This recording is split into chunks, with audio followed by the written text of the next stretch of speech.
ఒక ఆంటీకి మీపై ఆసక్తి ఉంది అని తెలుసుకోవడానికి ఆమె ప్రవర్తనలో కనిపించే ముఖ్యమైన లక్షణాలు. ఈమె పేరు పవిత్ర. ఊరు వైజాగ్. ఒక ఆంటీ మీపై ఆసక్తి ఎక్కువగా ఉంటే ఆమె ప్రవర్తన కొన్నిసార్లు కాస్త భిన్నంగా కనిపించవచ్చు. మాట్లాడుతున్నప్పుడు లేదా మీ సమక్షంలో ఉన్నప్పుడు ఆంటీ చూపించే కొన్ని బాడీ లాంగ్వేజ్‌లు సంకేతాలు ఇలా ఉంటాయి. కనుబొమ్మలు పైకెత్తడం. మీరు చూస్తున్నప్పుడు కనుబొమ్మలు స్వల్పంగా పైకెత్తడం లేదా కదపడం కనిపించవచ్చు. పెదవులను కొరకడం. మాట్లాడుతూనే లేదా ఆలోచిస్తూ పెదవులను పళ్ళతో స్వల్పంగా కొరకడం కనిపించవచ్చు. మాట్లాడేటప్పుడు స్వరం కొంచెం మందగించడం. మాట్లాడేటప్పుడు స్వరం నెమ్మదిగా, మృదువుగా మారడం ఒక సంకేతం కావచ్చు. కళ్ళల్లోకి చూసి ఆ తర్వాత చూపు తిప్పడం. మీ కళ్ళల్లోకి చూసి తర్వాత సిగ్గుగా లేదా సహజంగా చూపు తిప్పడం కనిపించవచ్చు. సిగ్గుగా నవ్వడం. మీతో మాట్లాడుతుంటే సిగ్గుగా నవ్వడం లేదా చిన్నగా నవ్వడం కనిపించవచ్చు. జుట్టును సరిచేసుకోవడం లేదా ఆడుకోవడం.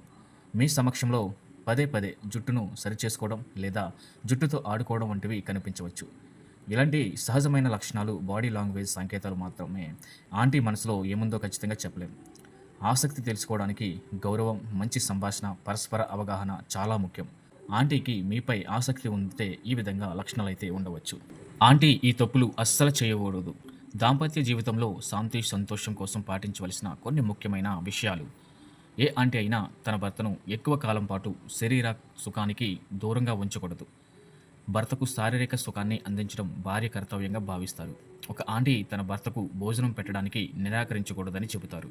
ఇలా చేస్తే ఆంటీ ఆయుష్ తగ్గిపోతుందని, ఇంట్లో దరిద్రం వస్తుందని నమ్ముతారు.